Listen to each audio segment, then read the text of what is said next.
The first thing I remember is the smell, a faint, almost sweet scent of old paper and graphite, like a forgotten library book. It was clinging to the air, thick and out of place in the sterile cleanliness of my bedroom. I blinked, the morning light a harsh slap against my tired eyes. It had been another restless night, tossed and turned in a sea of tangled sheets. But this morning was different. There was a foreignness to the room, a subtle shift in the atmosphere that made the hairs on my arms stand on end. I sat up, my head pounding a dull, rhythmic beat against my skull. And that's when I saw it. A small, folded piece of paper peeking out from under my pillow. It was cream-colored, with a slightly ragged edge, as if torn hastily from a notebook. My first thought was that my husband, Mark, must have left it for me. A sweet little love note, perhaps. He was always doing thoughtful things like that. But Mark was on a business trip. He wouldn't be back for another 3 days. A cold knot of unease began to form in my stomach. I was alone in the house. My hand trembled as I reached for the note. The paper was cool and crisp against my fingertips. I unfolded it slowly, my heart thumping a frantic rhythm against my ribs. And then I saw the handwriting. My breath hitched in my throat. It was mine, unmistakably mine. The loopy G's, the way I crossed my T's with a slight upward flourish. Every curve, every slant was a perfect mirror of my own script. But I hadn't written this. I would have remembered. I knew I would have. My mind raced, trying to find a logical explanation. Sleepwalking. Had I written it in my sleep? It seemed unlikely. Never sleepwalked a day in my life. I forced my eyes to read the words, scrawled in familiar black ink. The message was short, just one chilling sentence. Don't trust the face in the mirror. I read it again, and then a third time, the words blurring together. Don't trust the face in the mirror. It made no sense. It was nonsense, a prank.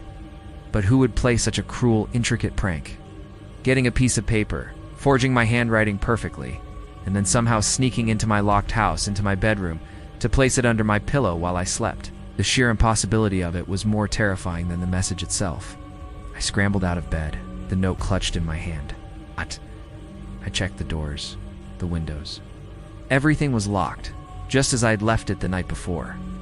The security system was armed and showed no breaches. Nothing was out of place except for this single, terrifying piece of paper. I stood in the center of the living room, my own home suddenly feeling alien and hostile. The silence was deafening, amplifying the sound of my own ragged breathing. I thought about calling the police, but what would I say? Hello, officer. I think I'm breaking into my own house to leave myself scary notes. They'd think I was crazy. Maybe I was. The rest of the day passed in a haze of paranoia. Every creak of the floorboards, every rustle of leaves outside the window sent a jolt of fear through me. I avoided my reflection, a strange primal fear gripping me every time I passed a mirror. The words from the note echoed in my mind. Don't trust the face in the mirror. What did it mean? Was it a warning? Threat?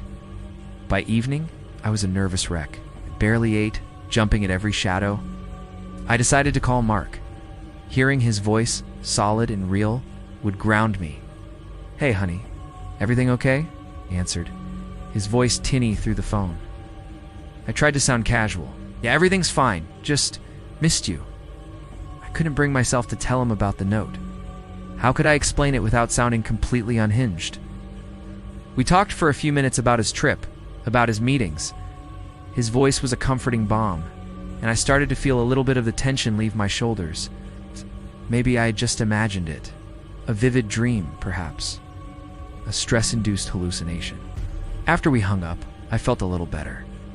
I convinced myself it was all in my head. I was just lonely and my imagination was running wild. I decided to take a relaxing bath to wash away the day's anxiety. I filled the tub with hot water and lavender salts, the steam slowly filling the room. For a moment, I actually felt calm. I closed my eyes, letting the warmth soak into my bones. But as the steam began to fog up the large mirror above the sink, a new wave of dread washed over me. I couldn't stop myself. I had to look. Slowly, I opened my eyes and looked at the mirror. At first, all I saw was my own reflection, hazy and distorted by the condensation.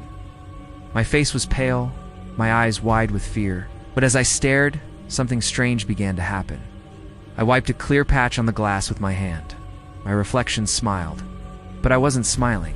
Cold, chilling smile spread across its face, a malicious, knowing look in its eyes. My eyes. It was my face, but it wasn't me. The smile widened, unnatural and cruel. And then it raised a hand, its fingers long and thin, and slowly, deliberately, wrote a word on the steamy glass. A single word. Run. Screaming, I stumbled out of the tub, grabbing a towel and wrapping it around myself as I fled the bathroom, slamming the door shut behind me. I leaned against it, my body shaking uncontrollably. This wasn't a dream. This wasn't my imagination. It was real. The thing in the mirror, it was real. My mind was a whirlwind of terror and confusion. What was happening to me? Was I possessed? Was I losing my mind? The note, the reflection, it all pointed to something horrible, something I couldn't comprehend. I spent the rest of the night huddled in the corner of the living room, a blanket wrapped tightly around me, a heavy lamp clutched in my hands as a makeshift weapon. I didn't sleep. I couldn't. Every time I closed my eyes, I saw that terrifying, predatory smile. The sun finally rose, casting long shadows across the room. I was exhausted, but my fear was replaced by a strange, cold resolve. I needed answers. I couldn't live like this, a prisoner in my own home, terrified of my own reflection. I decided to go back to the beginning. The note, where did the paper come from? It looked familiar. I searched my office, my desk drawers, my old boxes of keepsakes, and then I found it. Tucked away in a dusty box in the back of my closet was an old journal from my college years. The paper was the same cream color, the same texture. I flipped through the pages, my own youthful handwriting, filling them with hopes and dreams. And then, at the very back, I found it. A single page had been neatly, almost surgically, torn out. The ragged edge matched the note perfectly. A memory, long buried, surfaced. A bizarre incident from my sophomore year. I had been studying late in the library for a final exam. I'd woken up slumped over my textbook, a note beside me, written in my own hand, with a message that had creeped me out so much I'd ripped out the page and tried to forget it. It said, "She's closer than you think."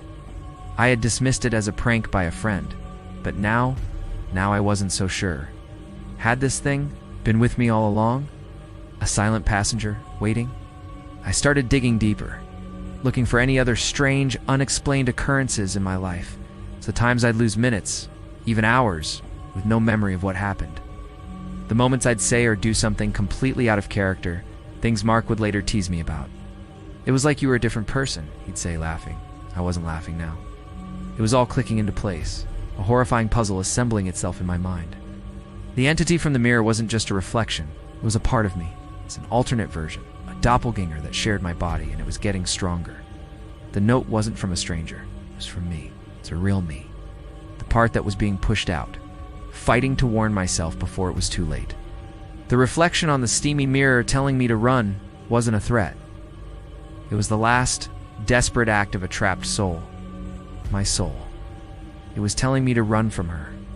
From the other me who was taking over, I looked at my hands, my own familiar hands, and suddenly they felt like they belonged to someone else. A cold dread seeped into my bones. How much of me was actually left? I walked to the hallway mirror, my steps heavy, my heart pounding. I needed to see. I needed to know. I stood before it, staring into my own eyes. For a long moment, nothing happened. It was just me. Tired, scared me. And then, slowly, a smirk began to form on my lips. A cold, triumphant smirk that didn't reach my eyes. It wasn't my smirk. It was hers. And as I watched, trapped inside my own mind, she raised my own hand, and gave a little wave. "Hello?" she mouthed, her voice a silent echo in my head. It's nice to finally be in charge. The person I saw in the mirror was me, but it was no longer my reflection. I was the reflection now, and I am so scared. Thanks for watching. If you enjoyed this story, don't forget to like, subscribe, and hit that notification bell for more chilling tales. See you next time.